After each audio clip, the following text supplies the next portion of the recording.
계속해서 연습을 해볼까요? 대리권 할 때 권자는 권리다, 권한이다.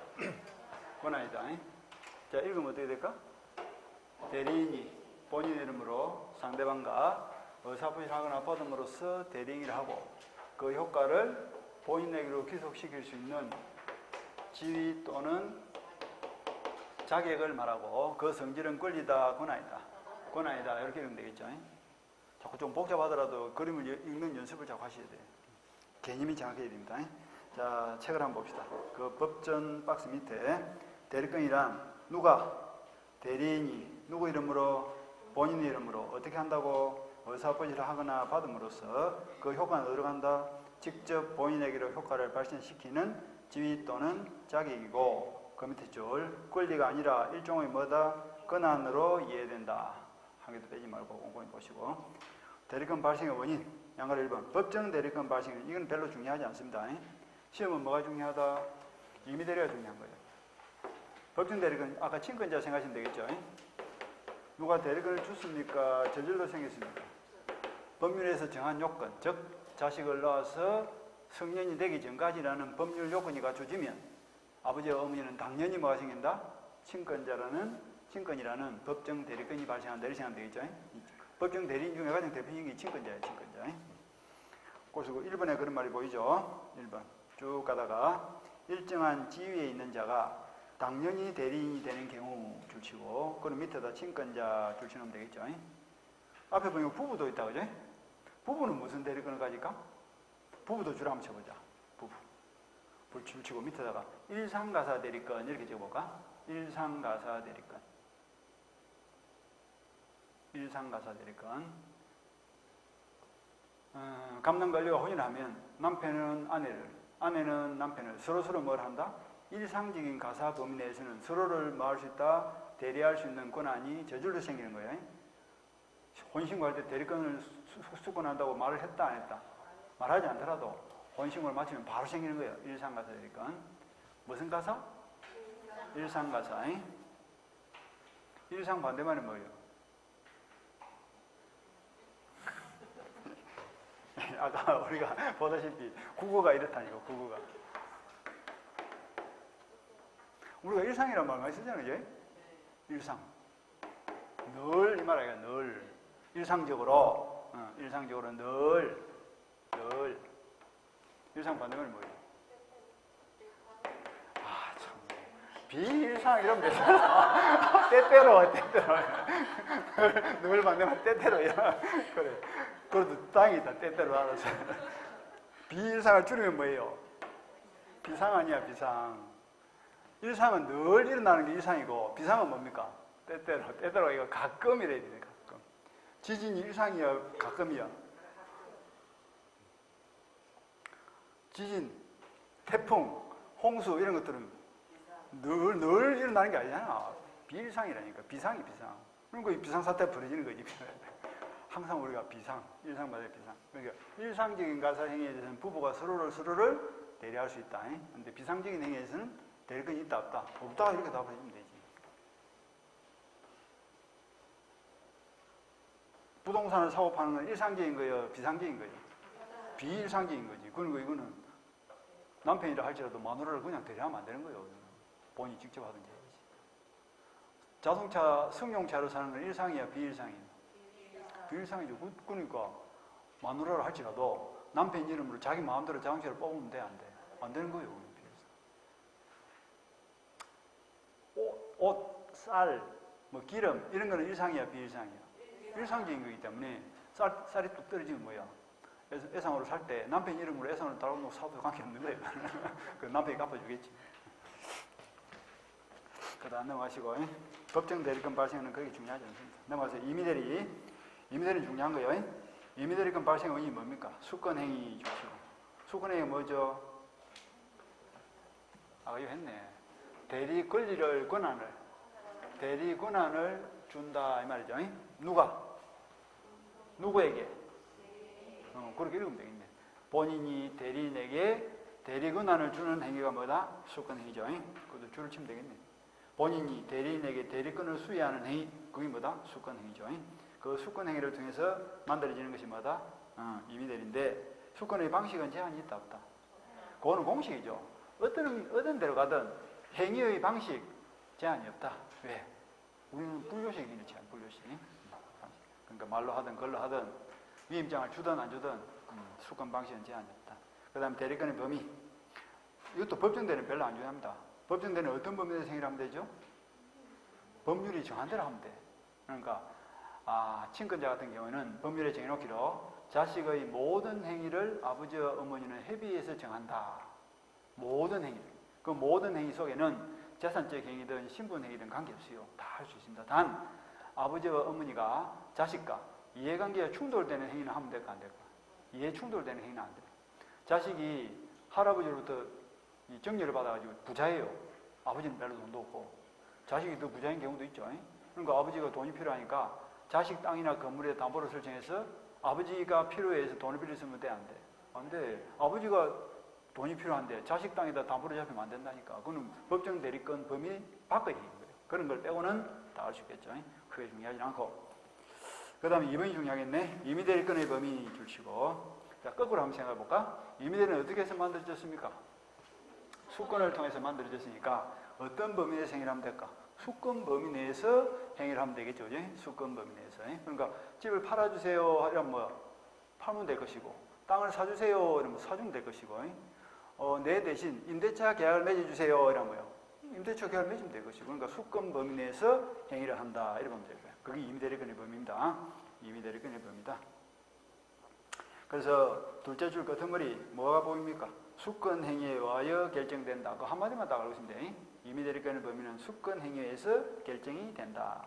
그 놓고 밑에 이제 판례가 쭉 나옵니다. 그 판례 중에서도 일반적인 경우 A번 판례 한번 볼까요? A번 판례는 별로 중요한 건 아닌데 요겁니다. 자, 여기서 갑이 아까 어렵게 뭐라 했노? 내 땅을 팔아주세요 라고 수권했죠? 그럼 어른 무슨 행위를 할까? 토지를 매매하는 계약은 맺을 수 있겠죠. 그럼 매매하는 계약을 맺는 과정에서 의사표시를 하는 것만 될까? 상대방이 하는 의사표시를 받을 수도 있을까? 하고 받아야 계약이 체결될 거 아니에요? 그게 1번 판례, A번 판례죠. 그래서 둘째 줄, 부수하여 필요한 한도에서 줄였죠. 상대방의 의사표시를 수령하는 이른바 수령대리권도 포함되는 것으로 보아야 한다. 그러니까 땅을 팔아주세요 부탁을 받으면 하는 것만 되는 게 아니라 받는 대리도 된다 이 말이지. 그 다음 B번 판례도 똑같아요. B번 판례도 비슷하니까 크게 볼 건 없고, 그 다음 이제 니은에 보니까 매매 계약의 경우에 A번 판례가 중요합니다. 니은의 A번 체크했죠? 가별에게 땅을 팔아주세요 라고 부탁했어. 그럼 어른 매매 계약을 맺은 것만 될까? 중도금이나 잔금을 받을 권한도 있을까? 중도금이나 잔금을 받아가지고 본인한테 전달해 줄 권한도 있습니다. 거기다 줄을 치고 둘째 줄, 매매 계약에서 약정한 바에 따라 중도금이나 잔금을 수령할 권한도 있다고 보아야 한다. 그렇게 줄을 딱 치면 되겠지. 그 다음 B번도 체크를 하고 포괄적으로 대리권을 수여 주시고, 포괄적. 자, 포괄의 동안치고. 포괄이 무슨 말이죠? 몽땅. 몽땅. 그러니까 이건 뭐 쉽다, 그죠?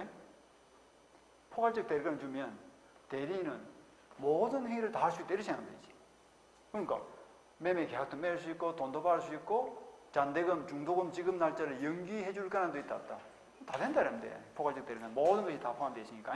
그래서 둘째 줄 끝머리 약정된 매매 대금 지급 기일을 연기해 줄 권한도 가진다. 줄을 딱 치고. 그렇게. 그 다음에 C번은 별로 안 중요합니다. 땅을 팔아주세요, 사주세요 한 거야. 자, 갑이 병의 땅이 매물나는데 사고 싶어. 그래서 을 보고 병의 땅을 좀 사주세요. 그럼 어른 땅을 사는 건 되지만 땅을 산 땅을 자기 마음대로 팔아먹으면 돼. 그건 안 되겠죠. 처분할 건 없다. 그렇게. 그 정도 봅니다. 그 다음에 바로 넘어갑시다. 나머지 것들은 또 3월달 가서 보기로 하고. 민법의 보충규정, 양가로 3번이 중요하다 있죠. 중요하다 하는 거는 체크를 하세요. 그러니까 표에다, 책에다 정의를 할 때, 저번에 우리는 목표가 몇 개야? 40문제 다야? 아니면 절반이요? 40문제 다 맞추겠다 이러면 5년 걸린다 해서 5년 동안 하고 싶으면 40문제 다 맞추려고 싹 쓸고, 안 그러면 내가 시킨 대로 하고. 그러니까 양을 자꾸 줄여 나가야 돼. 그러니까 내가 수술하다가 체크하세요 하는 것이 있고, 이거는 꼭 시험에 놓습니다 하는 게 있을 거 아니야. 그러면 시험에 놓습니다 하는 건 어떻게 해? 뭐 별표를 치든지 죽기 살기로 보자 적어 놓든지 자기 마음대로 표시를 해야 된다고. 그러면 체크하세요 하는 거는 시험에 나오지는 않지만, 나올 가능성은 낮지만 그걸 알아야 시험에 나오는 걸 이해를 할 수 있기 때문에 보는 거예요. 이해를 바탕을 깔아주기 보는 거라고. 그러니까 그런 것들이 있기 때문에 나름대로 책에다가 자기 나름대로 비밀로 표시를 하든지 비밀 표시를 해야 돼. 표시했다가 나중에 막판에는 뭐야? 표시된 것만 집중적으로 보는 거야. 그래가지고 딱 점수를 따야 돼. 저는 근데 건투 선수 이야기 했죠. 건투 선수가 주먹을 많이 낸 데에서 점수가 올라갑니까? 그건 아니야. 딱 점수가 되는 데를 때려야 점수가 올라가는 거야. 태권도 시합할 때도 그렇잖아요. 아무잖아 그냥 발을 뻗는 데서 점수가 되는 거 아니야. 딱 여기는 몇 점, 여기는 몇 점 딱딱 정해져 있잖아. 그러니까 타격 부위를 딱 정해가지고 하듯이 그거 똑같은 거야. 공부를 할 때도. 아무거나 그냥 열심히 한 데서 잘한 게 아니라니까. 딱 놓을 부분을 열심히. 자, 민법의 보충 규정. 이거는 중요한 거예요. 이거는 이제 어떨 때 들어가냐면 118조가 대리권 수여 과정에서 범위가 명확하지 않거나 범위를 정하지 않거나 정했지만 명확하지 않거나 이때 118조가 보충조를 주게 되는 겁니다. 그래서 우리가 예를 들어봤죠. 그죠? 갑이 을에게 수권을 합니다.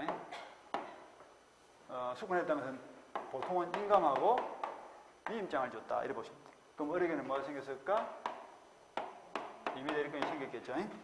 그런데 을이 위임장을 읽어보니까 친구야, 내 건물을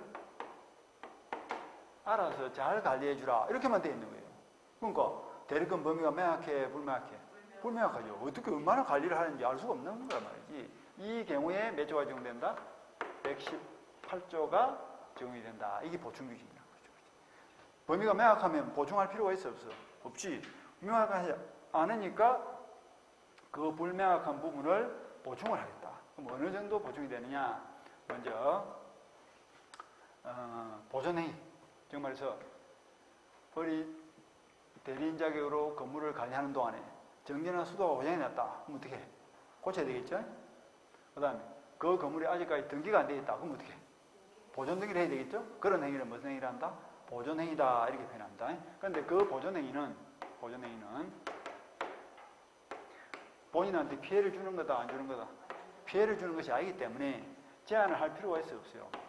이거는 제한을 할 필요 없어요. 무제한으로 인정이 됩니다. 그런데 이 보존행위 중에서 이제 문제되는 것이 부패하기 쉬운 물건의 처분입니다.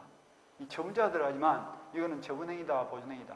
보존행위다 있죠? 그러니까 갑이 을에게 고등어 10박스를 6, 7, 8 여름 석 달 동안에 보관해 주세요. 부탁하는 거예요. 그럼 대리인이 고등어를 가만 방치해 놓으면 썩어버리겠죠? 그러니까 어떻게? 냉동 창고에 넣을 수도 있지만 창고 비용이 또 많이 들 때는 뭐예요? 팔아가지고 돈으로 가지고 있는 것도 뭐라고? 보존행위로서 인정이 된다. 그런 판례 한 개 보시고, 그 다음에 두 번째 문제되는 것이 이용행위하고 계량행위가 문제됩니다. 이용 계량행위를 다른 말로 관리행위다라고 하는데 이거는 무작정 되는 것이 아니에요. 성질을 변화시키지 않는 범위 내에서만 된다. 이렇게 보시면 돼요. 성질을 변화시키지 않는 범위 내에서만 된다. 자, 이용이 무슨 말이죠? 이용. 자, 읽어봐. 이용. 이 한글이 어려워. 이용욕하고 달라. 한글로 쓰면 이것도 이용이죠. 요거는 이치에 맞게 사용한다. 그러니까 이치에 맞게 사용한다를 뭐라고 표현하죠? 우리가 용도에 따라 사용한다. 이렇게 표현합니다. 이게 이용이야, 용도. 숟가락은 무슨 용도예요? 밥 먹는 용도인데 그걸 가지고 흙을 파면 돼, 안 돼? 안 돼. 요 이용은 뭐예요? 이익이 되도록 사용한다. 대표적인 것이 임대차 계약매에 때리셔한다. 임대차 계약매는 무슨 이익이 생길까? 임대료라는 이익이 생기죠. 차임이라는 이익이 생기잖아요. 그러니까 그런 행위를 무슨 행위를 한다? 이용행위다. 요게 아니고 요거야. 요거. 계량은 무슨 말이에요? 계량.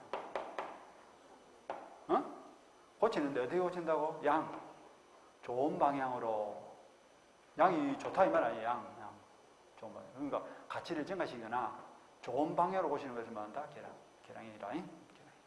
근데 이 이용 계량에는 성질을 변화시키지 않는 범위 내에서만 가능하다. 그러니까 가별에게 이게 뭐예요? 논이죠. 요거는 뭐고? 밭이죠. 답을 전으로 바꾸면 돼, 안 돼? 안 되는 거예요. 논을 몇 개 나왔는데 그걸 밭으로 바꾼다든지.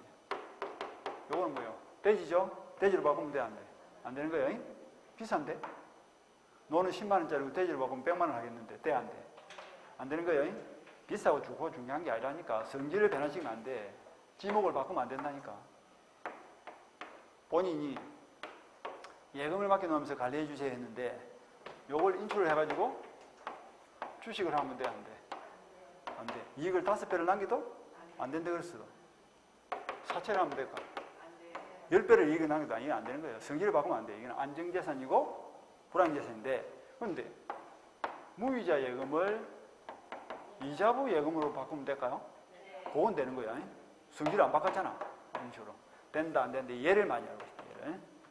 그 다음에 이제 세 번째 문제 되는 것이 처분행위. 친구야, 내 건물을 알아서 관리해달라 했는데, 그걸 팔아먹는다든지, 아니면 그걸 담보로 잡히고 돈을 빌렸으면 될까, 안 될까? 이건 안 되는 거야. 그래서 정리를 딱 합니다.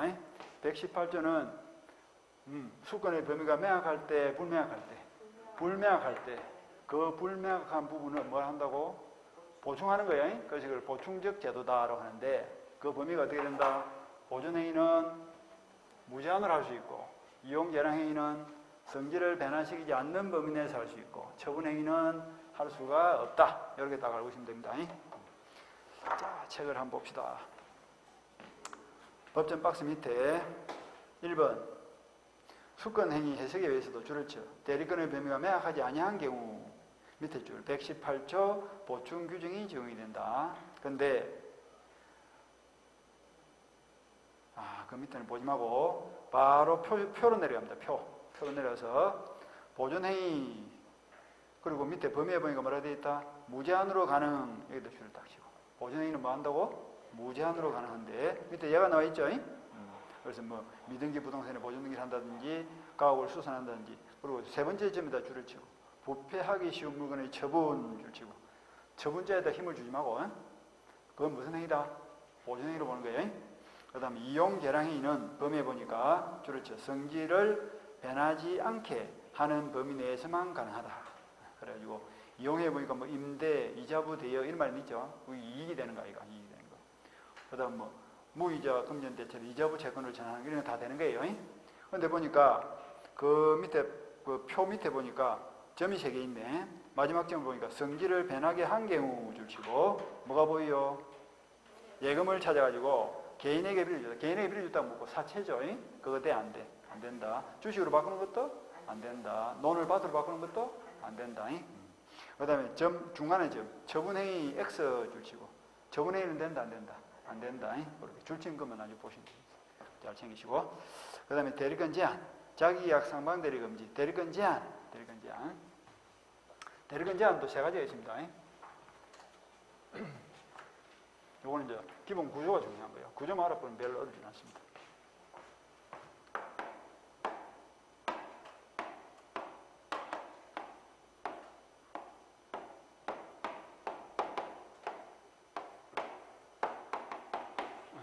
요 구조를 아는 거예요.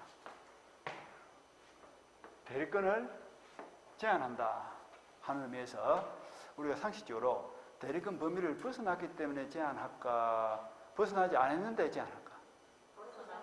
아니 공부를 하는 것이 우리가 당연한 거는 공부할 필요가 있어 없어? 우리가 첫날 이야기할 때 당연한 거는 시험에 나와 안 나와? 안 나오는 거야. 좀 일상적이 아닌 게 시험에 나온다니까. 조금 어긋난 거, 잘못된 거 이런 게 시험. 그래서 유효보다는 뭐가 나온다? 무효나 취소가 나온다 그랬잖아. 그러니까 당연한 건 안 나온다고. 그러니까 당연히 생각해봐. 대리권 범위를 벗어나면 당연히 제한이 돼 안 돼? 대리권 범위를 벗어나면 당연히 행위를 한다 못 한다? 못 하는 거야. 대리권 범위를 벗어나면 당연히 행위에 제한을 받기 때문에 그거는 공부를 할 필요가 없는 거고. 그럼 우리가 굳이 대리권 제한을 공부해야 될 이유는 뭐지? 대리권 범위를 벗어났다 안 벗어났다? 안 벗어난 거예요. 그게 중요한 거야. 범위 내의 행위지만 제한한다 이 말이 중요하다고. 범위 내다. 대리권 범위 내의 행위지만 범위 내라면 제한 안 해야 될 거 아니야. 그런데 제한을 한단 말이지. 그 취지가 뭐냐면 지금부터 말하는 이 3가지는 대리권 범위 내의 행위지만 제한을 하지 않으면 누구한테 피해를 준다? 본인한테 피해를 주는 거예요. 그래서 취지가 뭐다? 본인의 이익을 보호하기 위해서 대리권 범위 내의 행위지만 못하도록 하겠다 이런 뜻입니다. 그게 기초예요, 기초. 대리권 범위 내의지만 행위를 못해요. 그럼 왜 그러냐? 세 가지를 봅니다. 첫 번째가 뭐지? 자기계약, 쌍방대리, 그 다음에 공동대리. 요 세 가지는 대리권 범위 내의 행위지만 마음대로 할 수 있도록 풀어줘버리면 누가 피해를 본다? 본인한테 피해를 주기 때문에 범위 내의 행위지만 못하도록 한다. 이런 뜻이에요. 취지를 알고 있어요. 취지를. 그럼 이제 자기계약부터 이제 한번 보시면 돼요. 별로 뭐 어렵진 않아. 갑을 보고 내 땅을 팔아주세요 라고 수건했어. 을에게는 뭐가 생겼어요? 임의 대리권이 생겼고 그 대리권의 범위가 뭐로? 매도할 수 있는 권한이 주어진 거예요. 근데 대리인이 가만 보니까 그 땅이 무척 마음에 들어. 앞으로 땅값도 많이 오를 것 같아.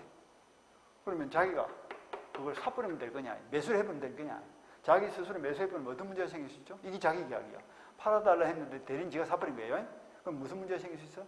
혼자서 매도인도 되고 혼자서 매수인이 돼가지고 혼자서 계약을 체결하겠죠?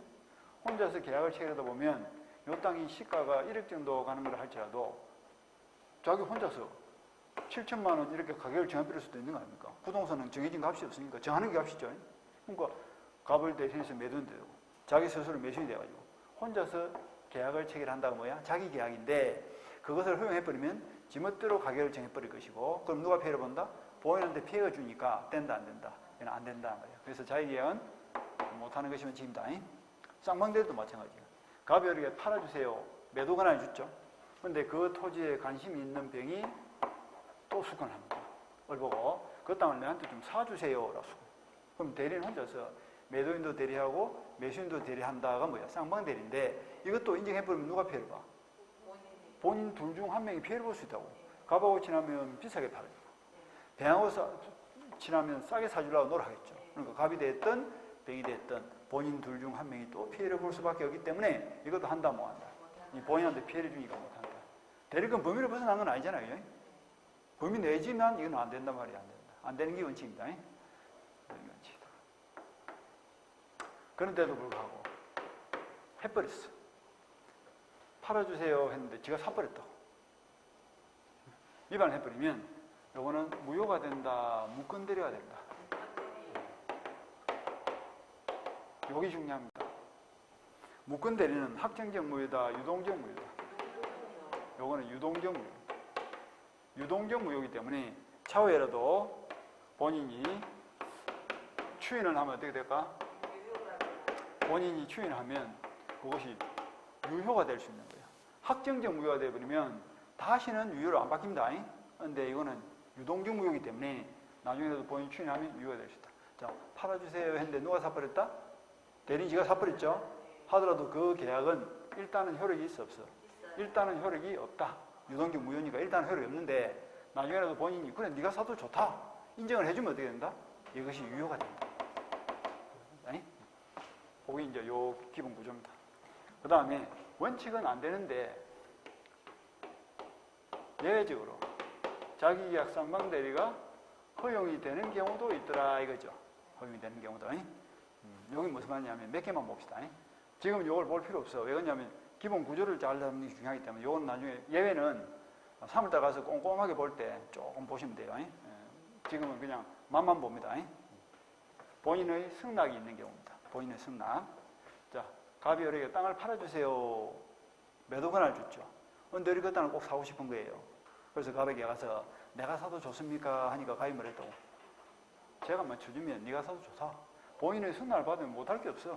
본인의 동의가 있다든지 아니면 뭐 다툼이 없는 채무 이행이라든지 변제기가 도래한 채무에 그러니까 이런 거죠. 갑을에게 갑이 A로부터 돈을 빌리고 10월 1일 날 돈을 갚기로 했습니다. 그런데 이 갑의 재산을 을이 관리하고 있는 거예요. 그런데 10월 1일 되기 전에 대리인이 갑을 대신해서 돈을 갚으면 돼, 안 돼? 아니, 이 봐봐라. 갑이 A로부터 돈 1억을 빌리고 10월 1일 날 변제하기로 했다니까. 그런데 한편 갑의 재산을 누가 관리하고 있다? 대리인 을이 갑의 재산을 관리하고 있어요. 그런데 7월 1일 날 이 채권자, 이 갑은 채무자 아니야. 채권자가 채무자 A 갑의 대리인 을을 찾아와서 7월 1일 날 동합하라 이래 한 거예요. 근데 동갑을 날짜가 지금 석 달 남았잖아. 근데 이걸 갚아버리면 돼, 안 돼? 갑의 재산에서 1억을 갚아주면 안 된다니까. 그러니까 변제기 도래 전에 갚아버리면 본인한테 피해를 주잖아. 그건 안 되고, 변제기가 도래했어. 10월 1일 날 가지고 돈 갚아라 하니까 대리인이 본인을 대신해서 돈 갚아준 거예요. 돼, 안 돼? 이건 되는 거예요. 그러니까 변제기가 도래한 채권을 변제하는 것은 본인한테 피해를 주는 거 아니기 때문에 된다. 이런 거라든지. 변제기 도래 전의 채권이라든지 이런 겁니다. 근데 다툼이 있는 건 돼, 안 돼? 다툼이 있는 건 안 돼. 이건 무슨 말이냐면,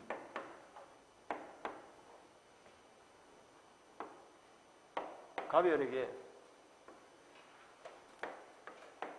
2억짜리 예금을 맡기면서 내 예금을 관리해 주세요. 을에게는 대리금이 발생한 거예요. 한편 을이 갑에게 빌려준 돈이 1억이 있어. 그럼 대리인이 뭐가 된 거예요? 채권자. 본인은 채무자죠. 그리고 이 돈을 10월 1일 날 변제하기로 했습니다. 그리고 을이 지금 2억짜리 통장을 관리하고 있는 거예요. 근데 10월 1일 변제 날짜가 됐어. 근데 갑이 10월 1일 날 해외여행을 가버린 거야. 국내에 없죠. 근데 돈값을 날짜 안 뗀 거예요. 그럼 을이 관리하고 있는 2억 통장에서 1억을 뽑았으면 돼야 안 돼요? 됩니다. 이미 변제기가 도래했고, 그에 대해서 요 1억 빌린 데 대해서 갑도 빌린 걸 인정하고 갚을 걸 하고, 을도 빌려준 걸 인정하고 채권을 포기한 적도 없습니다. 다툼도 없고 변제기도 도래한 경우에는 본인을 대신해서 내가 관리하고 있는 예금 통장에서 1억을 뽑아가지고 내 통장으로 옮기더라도 된다, 안 된다? 어차피 갚아야 될 돈 갚는 것이고 본인한테 피해를 주는 것이 아니기 때문에 문제될 게 없다니까. 그러니까 다툼이 없고 변제기가 도래한 경우에는 자기계약 쌍방대리 하다가 관계없는 거예요. 대리인 자기 스스로가 본인의 예금 통장에서 자기 통장으로 돈을 옮겨도 관계없다고. 그런데 요 1억에 대해서 갑은 빌린 적이 없다 하고 을은 빌려줬다고 다투고 있는 와중에 10월 1일이 된 거야. 지문대로 뽑아버리면 돼, 안 돼? 그건 안 되는 거예요. 그러니까 다툼이 있는 채무이행이라든지 변제기 도래 전에 10월 1일 되기 전에 을이 돈이 급해가지고 7월 1일 날 자기가 관리하고 있는 갑의 통장에서 1억을 뽑아버리면 돼, 안 돼? 안 되는 거예요. 변제기 도래 전이니까. 그래서 변제기 도래 전이라든지 다툼이 있다든지 이때는 안 되고 다툼이 없거나 또는 변제기가 도래한 경우에는 된다. 그런 것. 예도 몇 개 있어요. 이 말고도 뭐 법무사가 또 뭐 이전 등기를 신청한다든지 주식의 매입계사라든지 이런 게 또 있겠죠. 여기까지만 일단 봅시다. 자기계약 상반대를 봅니다. 73페이지 제1을 봅니다. 동안 1번 자기계약 및 쌍방대리 금지 원칙 줄을 짝시고, 그리고 이제 기억의 개념이 나와 있죠. 개념이 동일한 사람이 한편으로는 대리인 자격으로 본인을 대리하고 다른 한편으로는 스스로 상대방 당사자 되어서 법률행위를 하는 것을 자기계약이라 한다. 끊고. 알아듣습니까? 글로 쓰는 이거 어려운 거야. 이 그림을 보면 쉬운데, 쉽게 말하면 갑이 을보고 땅을 팔아달라 했는데 그 땅을 누가 샀다고? 대리인 지가 사버렸다 이 말 아닙니까? 자기 스스로 상대방 당사자가 되어서 법률행위를 했단 말이 지가 스스로 계약을 맺었다 이 말 아니야. 자기 팔아달라면 지가 사버렸다. 쌍방대리는 알아듣겠습니까? 매도인이 팔아달라 했는데 쭉 저 병이 또 그 다음에 좀 사달라 이래가지고 중간에서 을 혼자서 뭘 한다. 갑과 병 쌍방을 대리하고 있죠. 그게 쌍방대리예요. 매도인, 매수인 둘 다를 한 사람이 대리한다. 이게 쌍방대리 아니야. 양다리 걸쳤다 이 말이지. 한쪽만 편대리해야 됩니다. 이게 쌍방대리죠. 그 한 편부터 읽어보면 되겠네. 쌍방대리. 그런데 니은을 내려서 이 자기계약이나 쌍방대리는 본인한테 피해를 줄 위험성이 있다 없다? 있죠. 그래서 대리인이 자신의 이익을 도모하여 본인의 이익을 외면할 위험이 있다. 그렇기 때문에 하라 하지 마라. 하지 마라 이 말이에요. 그런데 내려가서 동안에 2번 봐. 예외적으로 허용되는 경우 둘치고 기억에 뭐가 보이요? 본인의 허락이 있는데 네가 사도 좋다. 그럼 되는 거지. 또 니은의 채무이행인데 무조건 되는 것이 아닙니다. 채무이행 중에서도 B번 해보세요. B번 본인의 금전 채무가 기한이 도래한 경우, 기한이 도래하기 전에는 변제를 하면 돼, 안 돼? 안 되는 거예요. 본인이 기한이 도래한 경우. 그리고 A번은 뭐 매도인, 매수인 쌍방을 대리해서 법무사 혼자 가서 뭘 한다고 이전 등기 신청하는 거 되죠. 그런 거고. 그 다음에 넘어와서 우리 책에는 뭐 간단하게 되어 있는데 기한이 도래하거나 또는 뭐 다툼이 없거나 이럴 때는 되고 다툼이 있거나 기한이 도래하기 전에 안 됩니다. 넘어와서 동그라미 3번 금지 위반의 효과를 치고 하지 마라 했는데 해버렸죠? 해버리면 무효가 돼요? 무건대려야 돼요? 무건대려야 되는 거예요. 그래서 124조에 위반한 대리인을 줄였죠. 무권 대리로서 줄치고, 무권 대리 밑에다 뭐라 하지 그랬지? 유동적 유효, 무효, 유동적 무효. 일단은 효력이 없다. 일단은 효력이 없는데 나중에라도 밑에 본인이 추인하면 줄치고 어떻게 된다? 유효가 된다. 쌍방 대리도 마찬가지고. 그러니까 위반하면 무효가 되는 게 아닙니다. 유동적 무효예요. 그냥 무효가 아니고. 그 다음 공동대리. 이 공동대리도 우리 책이 조금 부실한 부분이 있는데요. 공동대리도 똑바로 정확하게 알고 있어야 돼. 공동이라는 의미에서 대리인이 한 명이다, 여러 명이다. 대리인이 수인이다 하는 걸 알 수 있다. 그지? 그럼 수인의 대리인이 있을 때는 어떻게 대리행위라는 게 원칙이다?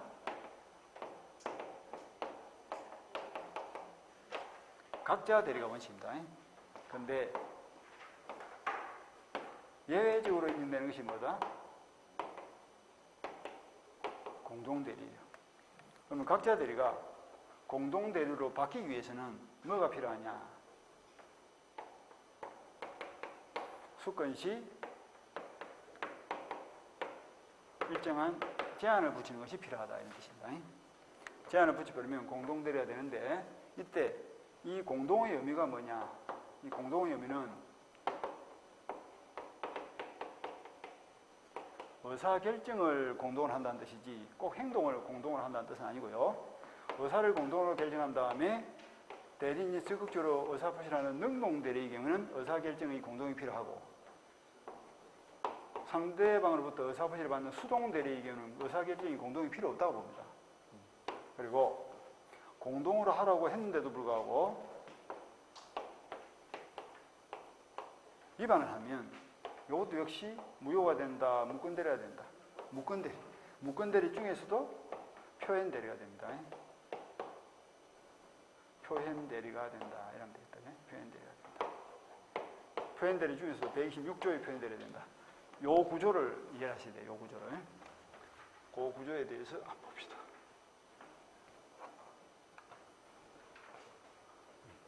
요 노란 것이 요 빨간 것이 구조를 보시오.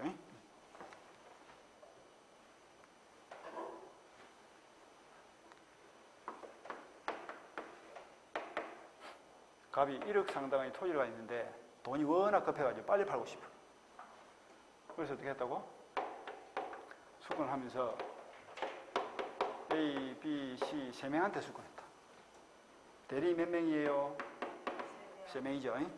그럼 이 3명의 대리인이 행위를 하는 모양을 보니까 매수인을 먼저 물색을 해서 계약을 먼저 연결시키는 사람이 수수료를 챙겨야겠죠.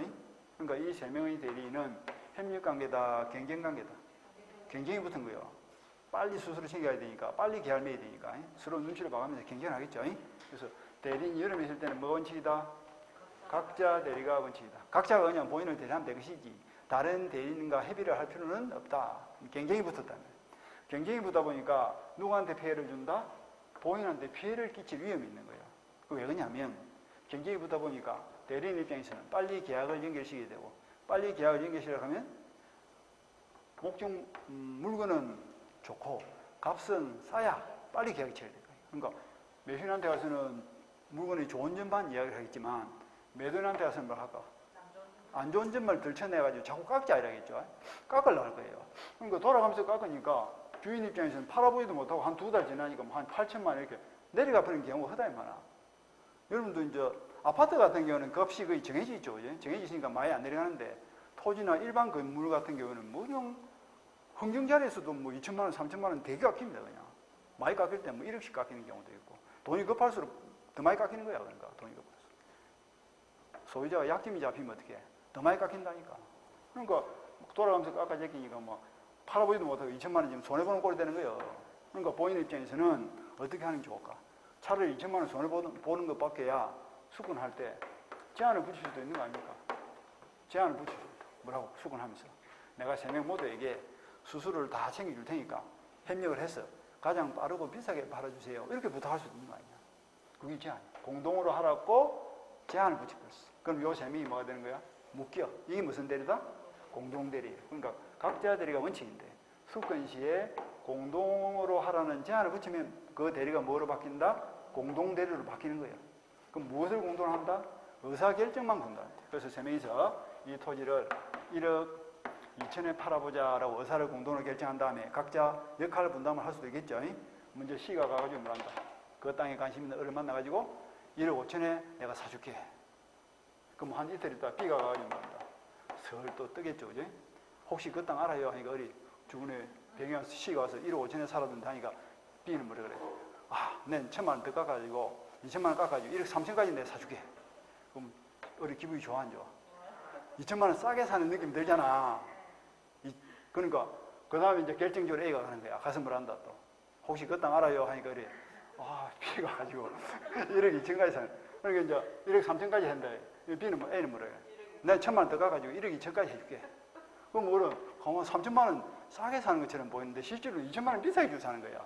이렇게 역할 분담을 할 수도 있다니까 서로. 그래가지고 이렇게 하자라고 의사를 결정한 다음에 이제 대표 선수 A가 어를 찾아가서 1억 2천에 사시겠습니까? 능동대리죠? 그거는 어떻게 해야 된다고? 세 명이서 의사를 공동으로 결정해서 해야 돼. 능동대리는 의사결정이 공동이 필요해. 근데 어리 기분 좋죠? 3천만 원 깎았으니까. 1억 2천에 사겠습니다라고 의사고시를 하면 대리인이 받는 건 무슨 대리고? 수동대리죠? 요거는 세 명이서 의사를 공동으로 결정할 필요 없이 아무나 받으면 됩니다. 그러니까 의사결정의 공동은 무슨 대리에만? 그러니까 공동대리 제한은 능동대리에만 적용되지 수동대리는 적용될 필요가 없다 하는 말이 그런 뜻이에요. 그런데도 불구하고 위반해버렸어. 공동을 하라고 제한을 붙였음에도 불구하고 A 혼자 가가지고 을하고 계약을 맺어버렸다고. 그럼 을은 A는 완전 대리권이 없어요? 있어요. 3분의 1 정도의 대리권은 있잖아. 그런데 혼자서 3분의 3의 행위를 다 해버렸으니까 내 권한을 넘어섰다 안 넘어섰다? 넘어섰죠. 그래서 126조 무슨 대리? 월권 대리해야 됩니다. 표현 대리 중에서도 월권 대리해야 된다. 따라서 이것도 넓은 의미로서 묶은 대리이기 때문에 나중에 본인이 추인하면 어떻게 된다? 유효가 될 수 있는 거예요. 유효가 될 수 있다. 이렇게 정리합니다. 이 공동 대리가 조금 깊이 들어가면 좀 어려워요. 그러니까 이 과정을 아는 게 중요해요. 왜 그렇게 됐냐? 이 과정을 아는 게 중요해요. 정확하게 알아놓으시고. 자, 책을 한번 봅시다. 우리 책에는 지금 많이 빠져 있어. 그런 부분이. 어디부터 보냐 하면, 동아리 2번부터 봅니다. 동아리 2번. 복수의 대리인이 있는 경우에 줄치고. 동아리 2번 보고 있죠? 복수의 대리인이 있는 경우에 그 밑에 줄. 정함이 없으면 대리인 각자가 단독으로 본인을 대리한다. 즉 각자 대리가 원칙이다. 요가 읽었죠? 요가 온 거예요. 대리인이 여러 명 있으면 뭐가 원칙이다? 각자 대리가 원칙이다. 각자 대리가 원칙이다. 그 다음 올라가서 1번을 봅니다. 그럼 공동대리는 뭐냐? 공동대리를 하면 대리인 여럿이 있는 경우에 줄였죠. 그 대리인들이 공동으로만 대리할 수 있는 것을 말한다. 이런 놈이 이제 헷갈리기 시작하는 거야. 왜 공동으로 대리한다고? 후근하면서 공동으로 하세요라고 제안을 했기 때문에 공동으로 하는 겁니다. 원칙은 각자가 대리하면 되는데 그게 공동대리. 공동으로 하는 것을 말한다. 그냥 공동으로 하는 게 공동대리가 아니고 왜 공동대리가 되는지를 알아라 이 말이지. 그 다음에 공동을 한 다음에 무엇을 공동을 한다? 그런 말들이 지금 싹 빠져버렸죠. 무엇을 공동을 한다고? 의사결정을 공동으로 하고 공동으로 의사를 결정한 다음에 능동대리는 의사결정의 공동이 필요하지만 수동대리는 의사결정의 공동이 필요 없다 그랬어요. 그 다음에 동안에 3번 내려서 공동으로 하라고 했는데도 불구하고 단독으로 대리인을 한 경우에는 줄치고. 그 말이 무슨 말입니까? 공동대리 제한을 위반해버렸죠. 위반한 경우는 뭐가 된다? 권한을 넘은 무권대리행위가 되어서 유권대리행위가 효력이 생기지 않는다. 그러나 126조의 표현대리가 성립하는 때가 많을 것이다. 이래 되죠. 그러니까 권한을 넘은 표현대리가 126조예요. 이것도 무권대리니까 본인이 추인하면 어떻게 된다? 유효가 될 수 있다. 이렇게 보시면 돼요. 그까지 보시고. 대리권 남용은 3월달에 봅니다. 그 다음에 대리권 소멸 넘어가서 75페이지. 요거는 양가로 2번만 잘 보시면 돼요. 공통한 소멸은 되죠. 임의대리든 법정대리든 공통적으로 소멸되는 것이 세 가지. 그래서 그 127조 법전에다 동그라미칩니다. 그 2호에 보니까 대리인의 사망대이다. 사에다 동그라미치고 성년 후인 계시할 때 성 동그라미치고 파산할 때 파 동그라미치고 사성파 에었죠. 대리권 소멸사가 뭐라고? 사성파라고. 사성파인데 사는 어디에만 해당된다? 본인은 뭐만 해당된다? 사망만 해당됩니다. 성파는 어디에만 해당된다? 성파는 대리인에게만 해당되는 거예요. 본인의 사망, 대리인의 사망, 성년 후인 개시, 파산. 근데 성파가 중요합니다. 성파.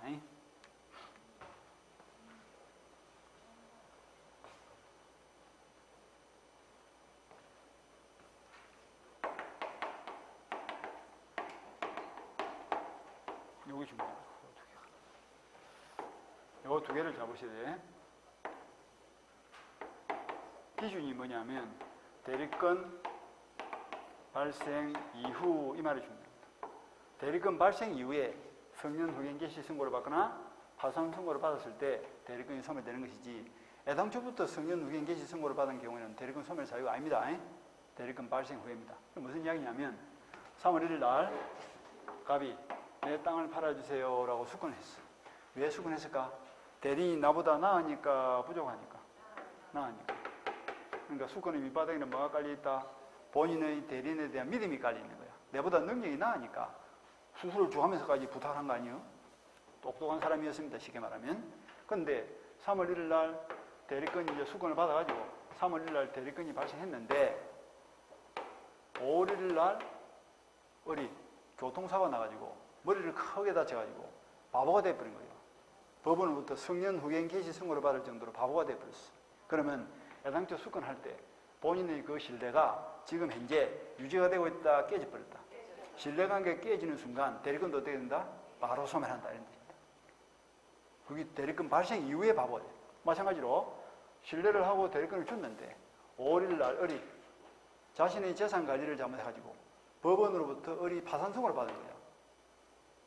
애당초는 똑똑한 사람이었어. 믿을 만한 사람이었는데 2달 만에 어리 파산 선고를 받아가지고 자기 재산도 관리를 못하는 상태가 되어버렸다. 그럼 남은 재산 관리하면 돼, 안 돼? 안 되겠지. 마찬가지죠. 대리권 발생 이후에 성년 개시가 되거나 대리권 발생 이후에 파산이 됐을 때 대리권 소멸이 되는 겁니다. 그런데 3월 1일 수권할 당시에 어리 이미 파산자예요. 파산자라는 거 알고 수권했다니까? 그 말은 파산자도 믿었다, 안 믿었다? 믿고 준 거야. 그거는 대리권 소멸이 안 돼. 애당초부터 파산자인지 알고 믿었으면 대리권을 줄 당시에 이미 파산자라면 그거는 파산자라는 사실을 알고 믿음을 가지고 줬기 때문에 그거는 관계없어요. 그런데 정상적이고 똑똑하다고 생각하고 줬는데 뒤에 바보가 되거나 파산이 되어버리면 내 믿음이 깨지는 현상이 발생했기 때문에 대리권 소멸이 된다. 이런 논리입니다. 이것이. 성파는 대리권 발생 이후에 일어났을 때만 됩니다. 무조건 되는 거 아니에요. 자, 넘어가서 동그라미 3번을 잘 봐야 되겠네. 동그라미 3번. 동그라미 3번 둘째 줄 그러나부터 줄을 치세요. 첫째 줄 끝머리 그러나부터 피성년 후견이나 파산자가 아닌 자가 뭐야? 똑똑해요, 바보요? 똑똑한 사람이요. 똑똑한 사람이 언제 대리인으로 된 뒤에 후발적으로 그 선고를 받았다면 대리권은 소멸한다. 그 말이 중요하다. 정상적인 사람에게 대리권을 줬는데 그 뒤에 바보가 되거나 파산이 되어버렸을 때 대리권이 소멸하는 것이지, 애당초부터 성년 후견 개시라든지 파산자일 때는 대리권 소멸이 돼, 안 돼? 안 되는 겁니다. 그거 조심하고. 그 다음에 임의대리 특유 소멸 원인은 수권이 철회되어버리면 소멸한다, 이런 건데 이것도 나중에 전체에 보시면 되고. 사성파까지만 봤습니다, 오늘은. 그 다음 77페이지로 넘어와서 대리행위를 보는데, 그거 보니까 대리행위가 현명주의 되어 있다, 그죠? 여기까지 온 거예요. 현명이 무슨 말이죠? 본인의 이름을 상대방에게 드러낸다, 이 현명이죠. 그걸 이제 봅니다. 자, 양괄 1번. 현명의 의. 대리행위는 대리인 자신이 하는 의사표시 효과를 줄을 칩니다. 자신이 아닌 줄을 쳐. 본인에게 기속시킨다는 것이 표시되어야 한다. 그러니까 본인에게 의사표시의 효과를 기속시킬 목적으로 뭘 한다? 본인의 이름을 드러낸다, 이런 뜻입니다.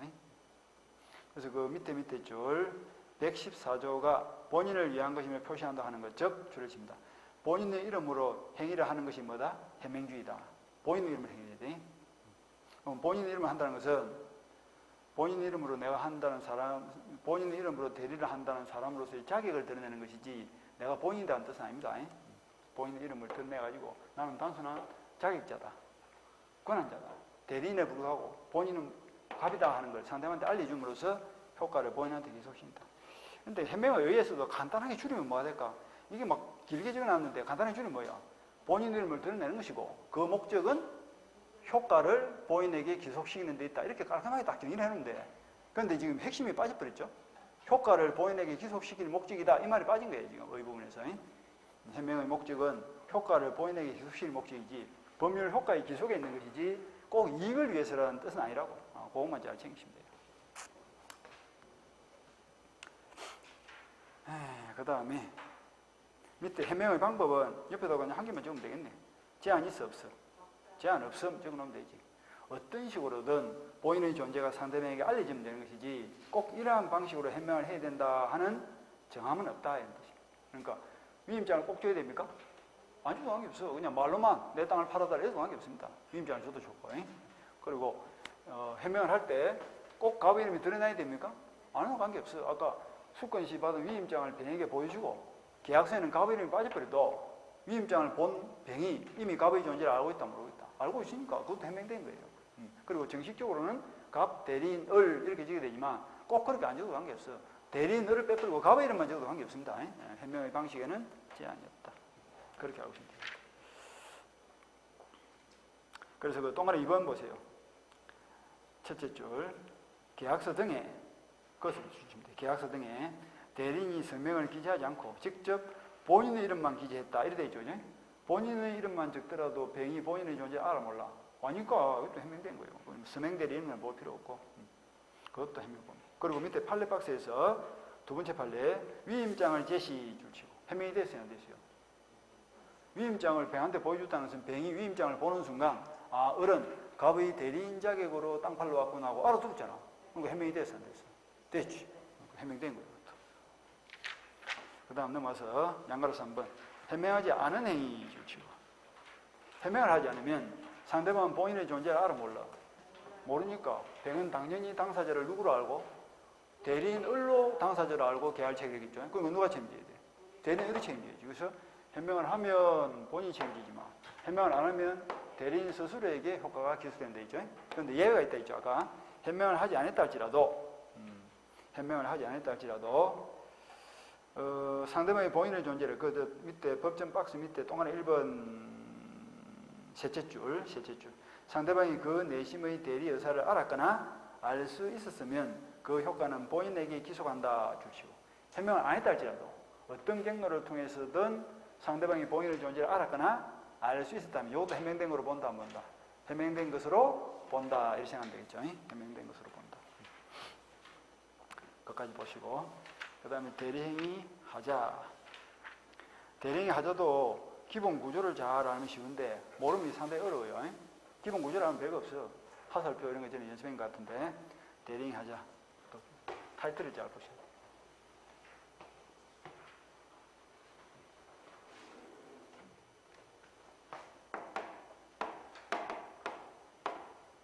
대리 행위를 했는데 그 행위에 하자가 있는가 없는가를 누구를 기준으로 해서 판단을 할 것인가. 여기 지금 문제예요. 판단 기준이 누구냐 이거지. 그런데 우리 민법은 원칙은 누구 기준? 원칙은 대리인을 기준으로 하자 유무를 판단한다. 그런데 예외적으로 본인을 지시에 따라서 법률행위를 했다 하는 말 들어가면 일단 누구 기준? 본인을 기준으로 하자 유무를 판단한다 이렇게 생각합니다. 이제 이 구조가 왜 그러냐면 이거 풀어봅시다. 대리 행위가 무슨 말이죠? 이거 봐보라. 대리 행위가 무슨 말이야? 대리인이 본인의 이름으로 하는 법률행위 이런 뜻이야. 대리인이 본인의 이름으로 하는 법률행위인데 그러니까 대리행위는 곧 대리인이 하는 법률행위를 말합니다. 이 행위는 무슨 행위다? 법률행위다 이런 뜻입니다. 그런데 법률행위를 만드는 핵심 요소가 뭐지? 의사표시예요. 의사표시입니다. 의사표시는 내면적으로 결정된 의사를 외부적으로 표시한다 이런 뜻인데 그러니까 이런 거야. 대리행위에 하자가 있단 말이나 대리인이 하는 의사표시에 하자가 있단 말이나 같은 뜻이에요. 그럼 의사표시에 하자는 몇 가지가 있지? 의사표시 몇 개? 비, 통, 착, 사 네 가지가 있네. 그걸 이야기하는 거야. 그럼 의사를 결정하고 표시하는 사람이 누구냐에 따라서 의사와 표시가 일치하지 않는지 일치하는지를 판단하면 되겠죠. 일치하면 하자가 없는 거고 일치하지 않으면 하자가 있는 거 아닙니까? 그러면 대리제도에서는 의사결정을 누가 합니까? 자, 다시 봐. 본인이 대리인 보고 내 땅을 팔아주세요로부터 했죠. 그러면 대리인이 뭘 하는 거예요? 누구한테 땅을 팔 것인지 어떤 조건에 계약을 맺을 것인지 의사결정을 누가 한다고? 대리인이 하는 거예요. 본인이 시키면 계약을 맺는 모든 의사결정은 대리인이 하는 거예요. 그러니까 의사결정을 대리인이 하고 대리인이 표시했으니까 속으로 결정한 것과 겉으로 드러난 행동이 일치하는지 일치하지 않는지 일치하는지 하자가 있는지 없는지도 누구 기준? 의사를 결정한 그 사람의 기준으로 판단돼요. 그래서 통상적으로는 대리인이 의사결정을 하니까 비통착사와 같은 하자가 있냐 없냐는 대리인을 기준으로 판단한다. 그런데 본인의 지시에 따라서 대리인이 행위했다 하는 말이 들어가면 의사결정을 누가 했어요? 본인이 했으니까 비통착사도 누구 기준? 본인을 기준으로 판단한다. 이러면 되지. 쉽죠, 그죠? 이 구조가 중요한 거예요. 여기서부터 출발을 잘 하셔야 돼.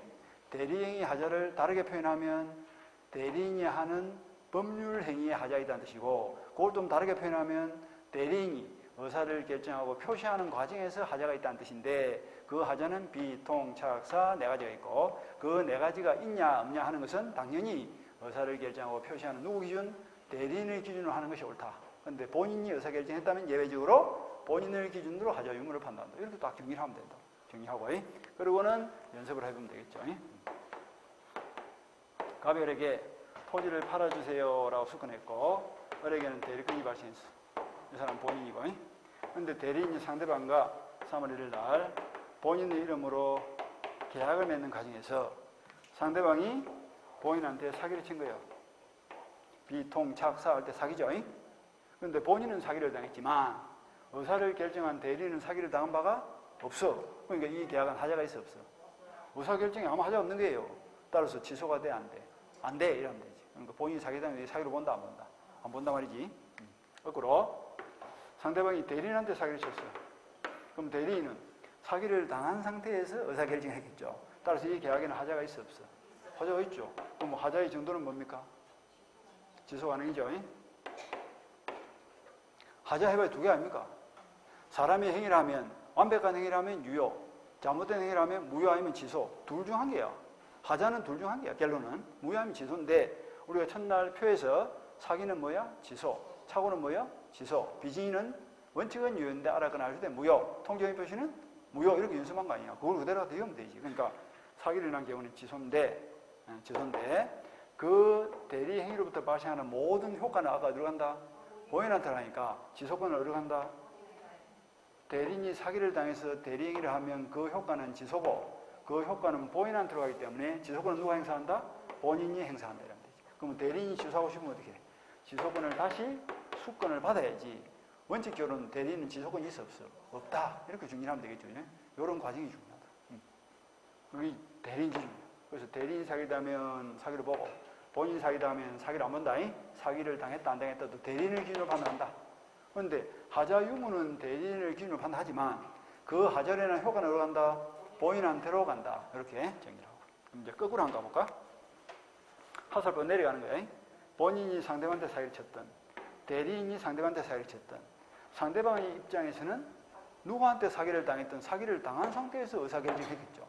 그럼 상대방 입장에서 요 계약이 하자가 있어 없어요? 그죠, 있죠. 그러니까 결론이 뭐야? 언제나 취소입니다. 그러니까 하설법 내려갈 때는 언제나 취소. 올라갈 때는 본인이 사기당하면 사기를 안 보고 대리인이 사기당하면 사기를 본다. 상대방이 사기당하면 언제나 취소야. 언제나 취소. 이렇게. 여기까지 원칙. 책을 한번 봅시다. 116조 1항 법전 박스 밑에 116조 1항 첫째 줄부터 봅니다. 대리행위가 줄을 칩니다. 유효 요건을 갖추었는지 여부를 판단하는 데 있어서는 누구를 기준? 대리인을 기준으로 하고 본인을 기준으로 할 것은 아니다. 왜 대리인을 기준으로 합니까?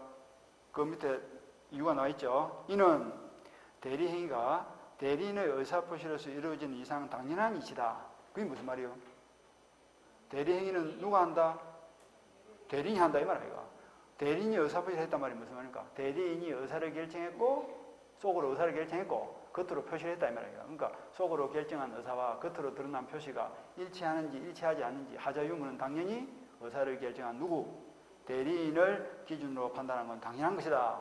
그 의미가 그런 뜻이에요. 그렇게 알아들어요. 그 다음에 바로 넘어가서 양가로 2번 구체적 적용이라 가지고 지금 뭐가 나와 있습니까? 비통착사 나와 있죠? 1번 비. 1번이 뭐예요? 비진이 아니가 비진이. 2번은 뭐예요? 통지 허위 표시. 3번은 차고. 4번은 자기강박이죠? 비통착사. 제일 밑에서 4번을 봅니다. 비통착사 전부 다 누구 기준? 대리인 기준. 그러니까 똑같아요, 구조가. 대리인이 통지 허위 표시라면 무효. 본인이 통지하면 무효 아닌 거지 뭐. 대리인이 착오에 빠지면 착오로 보죠. 그렇지만 본인이 착오에 빠지면 착오가 아닌 거지 뭐. 이럴 거 갖다 붙이면 돼. 그 다음 4번 사기도 마찬가지. 기억 봅니다. 대리인이 타인의 사기강박에 의해 의사표시를 한 경우에는 끊고 누구를 기준으로 대리인을 표준해서 110조 사기 요건이 구비되었는지를 판단한다. 그 결과 줄을 칩니다. 셋째 줄. 대리인이 사기강박을 당하여 줄치고 사기로 봐요 안 봐요? 대리인이 사기를 당했죠. 그럼 사기로 보는 거지. 그래서 쭉 가서 지소는 누가 한다? 본인은 사기를 당하지 않았을지라도 지소할 수 있다. 사기강박은 대리인을 기준으로 판단하고 그 사기로 인한 지소권은 누가 행사한다? 본인이 행사한다. 이런 뜻입니다. 말이 조금 뭐 이제 어렵게 되어 있는 거예요. 그 다음 니언을 보세요. 그러나 본인이 사기강박을 당했다 줄치고 사기로 봐요 안 봐요? 안 보죠. 그러니까 취소할 수 있다 없다? 취소할 수 없다 이러면 되겠지. 그렇게 읽으면 돼. 넘어가. 한편 대리인이 사기강박을 당하여 의사표시를 한 것이 아니고 줄을 쳐 오히려 대리인이 뭘 했다고? 대리인이 타인에게 사기강박을 행한 경우 되죠. 하사번 내려가요 올라가요? 내려가고 있죠. 그때는 상대방은 뭡니까? 언제나 취소입니다. 그래서 밑에 110조의 해석에 의하여 해결된다 하는데 이거는 이제 대리인이 사기를 치면 이거는 당사자 본인이 사기친 거와 똑같이 보기 때문에 결론이 뭐다? 상대방 사기로서 언제나 취소다 이런 뜻입니다. 언제나 취소. 그래서 그 리얼에 그런 말 나와 있죠. 대리인의 사기강박은 3자의 사기강박이 아니고 대리인은 상대방과 표의제 본인의 사기로 보기 때문에 대리인이 사기강박을 본인의 대리인의 사기강박을 알았든 몰랐든 언제나 취소할 수 있다. 그러니까 뭐 복잡하게 알지 마세요. 그러니까 하사번 내려가면 언제나 취소. 올라갈 때는 대리인이 사기당하면 사기로 보고 본인이 사기당하면 사기를 안 본다. 모르겠다 그렇습니다. 기타 이런 건 안 봐도 되고. 그 다음에 넘어가서 양가로 3번의 116조 2항은 본인을 기준으로 판단한다 하는 건데 아까 말한 대로 뭐 본인의 지시에 따라 하는 말 들어가면 뭐야? 본인 기준이 있죠? 그래서 그 동그라미 1번의 셋째 줄을 보세요. 그리하여 민법은 특정한 법률행위를 위임한 경우에 줄을 쳐 대리인이 본인의 지시에 쫓아 그 행위를 한 때에는 의사결정을 누가 했어요? 본인이 했죠. 그러니까 본인은 자기가 안 사정 또는 가실로 인하여 알지 못한 사정에 관하여 대리인의 부지를 주장하지 못한다. 대리인의 부지가 뭐야? 우리 대리인이 몰랐으니까 나는 선이다라고 주장할 수가 없어. 자기가 알아서 말한 거고 몰라서 몰란 거죠.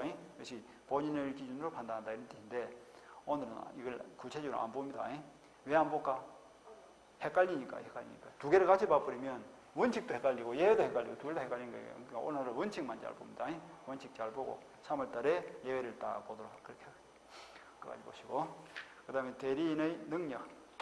대리인은 미성년자라도 남의 대리인이 된다 안 된다? 된다 했죠? 왜 될까? 저는 우리 미성년자라도 남의 대리인이 된다 했는데 그 첫째 줄에 줄 한번 쳐봅시다. 대리인은 행위 능력자임을 요하지 아니한다. 117조까지 줄을 딱 치고 행위 능력이 없는 사람이 누구예요? 미성년자, 피성년, 피안정이죠. 그 중에서 이제 미성년자라고 연습 한번 해볼까요?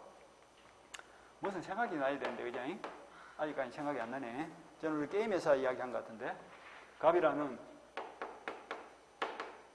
게임 회사 사장이 소문을 듣자 하니까 을이라는 18세 미성년자가 게임에 대해서는 기가 막힌 재주를 가지고 있다 하는 소문을 들은 거예요. 게임의 기재야. 게임은 이런 애들이 더 잘해. 60대 할아버지보다. 60대가 할아버지 아니야? 아니죠. 우리나라도 조금 바꿔야 돼 지금. 65세가 노인이라 하죠. 55세가 넘으면 고령자라 합니다. 근로기준법상 55세가 넘으면 고령자로 보는 거예요. 55세 이상을 채용하면 뭡니까? 고령자 보조금이 나와. 회사에 고령자 보조금이 나온다고. 근데 55세가 무슨 고령자야? 팔팔하지. 아직까지 싱싱한데. 65세도요 할아버지 아닙니다 이거. 그런데 왜 노인이라 할까? 우리나라 제일 문제가 뭐야? 선거야 선거. 투표. 너무 표 때문에. 너무 표 때문에. 노인을 해야 줄 거 아니야. 줘야 찍어줄 거 아니야. 이 인간들이 자꾸 나이를 낮춘다니까. 노인도 아닌 걸 노인이라 만들어 놓고. 이번에 18세 투표권 주잖아요. 왜? 표 때문에. 이놈들이 원래 저거야 똑똑하다 하겠지. 근데 우리가 보면 똑똑해 안 똑똑해? 뭐 천둥벌거숭이처럼 막 기분 내키는 대로 사는 놈들이지. 이놈들이 무슨 사리분별이 되냐고. 고등학교 3학년인데 이 박시험 공부도 해야 되고 대학 시험 공부도 해야 되는데 막 선거철 때 봐라. 그 선거운동을 하러 갈 거 아니야. 이분 본부터 간다니까. 고등학교 앞에 선거운동하러. 그 표가 있는데 뭐 안 가나? 정치인들은 표가 있으면 불길이라도 뛰어든다 이게. 불 속이라도 뛰어드는 거야. 그게 정치인이야. 선거를 국회의원들 정치인들은 표를 먹고 사는 사람들이기 때문에 표가 있는 곳이라 물불을 안 가립니다 그냥. 무슨 수를 쓰는지 한 표를 더 받으라 하지. 그게 문제예요 이거. 내가 이러면 이제 이 18세들이 내보고 막 욕할 거야 이제. 꼰대사 하면서 욕하겠고. 꼰대 지만 뭐 그런. 그럼 18세에게 선거 주지 마라. 저놈들이 뭐라 그래? 그럼 80세 이상 노인도 주지 마라. 그 말도 맞기는 맞아. 맞는데 80세 노인이 또 똑똑해요, 바보요. 바보라 이런 소리 하면 안 돼. 나는 정치인이 아니니까 그냥 하는 거야. 옛날에 뭐 정동영이 하는 사람이 노인 폐마 발언했다가 뭐 표가 다 떨어져가지고 난리 쳤다네. 근데 사실은 치매 환자 막 왔다 갔다 하는 사람이 무슨 사리분별이 제대로 되냐고. 그래서 투표권도 내가 볼 때는 한 20살부터 해서 한 70 내지는 70대까지 정도 주는 게 딱 좋아. 근데 8 되면 그냥 편안히 그냥 살다 가면 되지. 뭐 또 이거 할 거라고 모르겠어 나도 하여튼 그래. 내가 난주 80대면 또 안 그럴지도 모르겠지만. 근데 지금 80 넘어가면 왜 운전면허증도 반납하자 이래 사잖아 지금. 남한테 피해준다니까. 지는 싱싱하다 하지만 싱싱하지 않거든 사실은. 넘어가면 순간 그 순발력도 떨어지고 이러니까 사람을 봐도 뭐야 한참 있다 밟고 이러잖아 지금. 문제예요. 하여튼 18세 요놈들이 게임에 대해서는 기가 막히고. 그러니까 게임의 사장이 요놈을 스카우트 해가지고 게임 프로그램 개발하고 싶어. 그래가지고 이제 2월 1일 날 만나가지고 수건을 합니다. 우리도 회사 들어와서 게임 프로그램 개발을 좀 해라. 그럼 수건을 받은 어려움이 뭐가 생겼어요? 대리권이 생겼을 거 아니야. 그리고는 18세 미성자가 상대방 뱅가 3월 1일 날 회사 이름으로 게임 프로그램에 관련된 계약을 체결했다 칩시다. 그러면 대리인이 본인 이름으로 상대방과 법률행위를 하면 그 효과는 어디로 가요? 회사가 책임을 질 거 아닙니까? 그러니까 미성년자는 책임질 일이 있다 없다? 없다. 그러니까 남의 행위를 해도 된다 안 된다? 된다 이런 논리예요. 미성년자에게 행위를 못하도록 딱 묶어놓은 이유가 뭐죠? 미성년자 보호를 위해서, 상대방 보호를 위해서. 미성년자 보호를 위해서. 오로지 미성년자 보호를 위해서 미성년자에게 행위를 못하도록 묶은 거예요. 미성년자에게 권리 행사를 못하도록 제한하는 것은 미성년자 자신을 보호하기 위한 취지입니다. 만약에 미성년자에게 마음대로 자신의 재산권을 행사할 수 있도록 풀어줘버리면 미성년자 행위를 할 때마다 상대방한테 당할까 안 당할까? 닳고 다른 상대방한테 당해가지고 맨날 손해를 볼 거예요. 그래서 미성년자 보호 차원에서 사전에는 동의를 받지 않으면 행위를 못하도록 했고, 동의받지 않고 행위를 하더라도 나중에 취소를 통해서 또 행위하기 전의 상태로 돌려놓는다 이런 뜻이에요. 미성년자 보호 취지입니다. 그렇다면 거꾸로 생각해볼까? 미성년자에게 왜 행위를 못하도록 한다? 손해를 볼 위험성이 있으니까. 그럼 거꾸로 미성년자에게 손해를 볼 위험성이 없는 행위라면 묶어야 될까? 풀어야 될까? 풀어야 되는 거예요. 그러니까 국민의 권리를 제한할 때는 최소 제한, 최대 제한. 권리를 제한할 때는 최소 제한을 해야 되고, 권리를 보장할 때는 최대 보장을 하는 것이 법의 일반 원칙이기 때문에 권리를 제한하는 것은 최소 제한 원칙에 따라서 미성년자의 보호가 필요할 때는 제한하겠지만 미성년자가 손해볼 일이 없을 때는 제한할 필요가 없다 이런 취지입니다. 이것만 이해하시면 돼요. 그러니까 미성년자가 자신의 행위를 하면 자기 스스로 책임을 져야 되니까 한다 못한다. 그건 못하는 거예요. 그런데 미성년자가 남의 대리인 자격으로 행위를 하면 미성년자 책임을 진다 안 진다? 책임 안 지는 거예요. 그러니까 한다 못한다? 한다 이런 뜻이죠. 그렇게 생각하시죠. 그래서 미성년자는 남의 대리인 될 수가 있다. 그러니까 나중에라도 갑이 병을 찾아서 3월 1일 날 계약을 체결할 당시에 우리 대리인이 미성자고 따라서 나는 이 계약을 미성년을 이유로 취소하랍니다. 돼 안 돼? 그건 안 되는 거예요. 이 계약은 완벽한 대리권을 갖춘 상태에서 맺은 계약이니까 하자가 있어요, 없어요? 하자가 없어. 아무 하자 없습니다. 그래서 미승자라도 남의 대리인을 할 수 있는 거야. 그런데 2월 1일 날 게임에서 사장하고 을 사이에 수권 행위를 하면서 위임 계약을 맺고요. 요 위임 계약은 당사자가 누굽니까? 각각 미승자 을이죠. 요거는 미승자 스스로가 자기 이름으로 맺은 계약이기 때문에 책임을 져야 돼, 안 져야 돼? 책임을 져야 돼. 져야 되니까 이거는 동의를 받아야 돼, 안 받아야 돼? 이거는 법정 대리인 동의를 받아야 돼. 만약에 동의를 안 받으면 요 위임 계약은 취소할 수 있는 거야. 근데 요 대리 행위는 아무 취소권이 없어요. 완벽한 행위니까. 그럼 요것과 요걸 구별하셔야 돼요. 자, 미승자는 자신의 행위는 한다, 뭐 한다? 못 한다. 남의 대리인은 한다, 뭐 한다? 한다. 그 이유가 뭐지? 손해볼 일이 없으니까. 그리고 미승자가 맺은 계약에 대해서는 누가 책임진다? 본인이 싹 다 책임져야 돼. 그래서 행위 능력자임을 요하지 않는다 하는 말이 그런 뜻입니다. 그래서 밑에 줄 본인이 제한 능력자를 대리인을 정한 이상 그 불이익은 스스로 부담해야 한다는 취지다. 그리고 게임의 사장이 18세 미승자에게 대리권을 줄 때는 무슨 생각을 했을까? 이놈이 경험이 부족해서 계약을 잘못 맺어가지고 우리 회사에 손해가 나더라도 나는 그 손해보다는 뭐가 더 중요하다? 게임 프로그램 개발 능력이 더 중요하기 때문에 수권을 했단 말이지. 그리고 본인 스스로 불이익을 감수할 의사가 있기 때문에 그걸 국가에서도 법으로 막을 필요가 없고 또 미승자에게 손해를 주는 것도 아니기 때문에 막을 필요도 없고 그런 취지다 이런 뜻입니다. 그거까지 보시고 나머지는 굳이 안 봐도 됩니다. 그리고 그 양가로 2번 내려가서 117조는 줄을 쳐 대리인이 제한 능력자라는 것을 이유로 본인이 그의 대리행위를 취소하지 못한다는 의미를 가질 뿐이다가 이 줄치고. 그러니까 미승자 맺은 계약도 하자가 없습니다. 그러니까 본인이 이 계약 취소하면 안 되는 거예요. 그 다음에 대리 효과는 굳이 지금 안 봐도 됩니다. 이렇게만 보시면 돼요. 이렇게 생각을 하면 그 효과는 어디로 갑니까? 본인한테 하는데 좋은 것만 가요? 나쁜 것도 가요? 모든 효과는 간다. 그렇게 생각하면 돼요. 모든 효과. 그렇게 말고 보시면 되고. 자, 여기까지 보시고 조금 쉬었다가 넘어가서 복대리를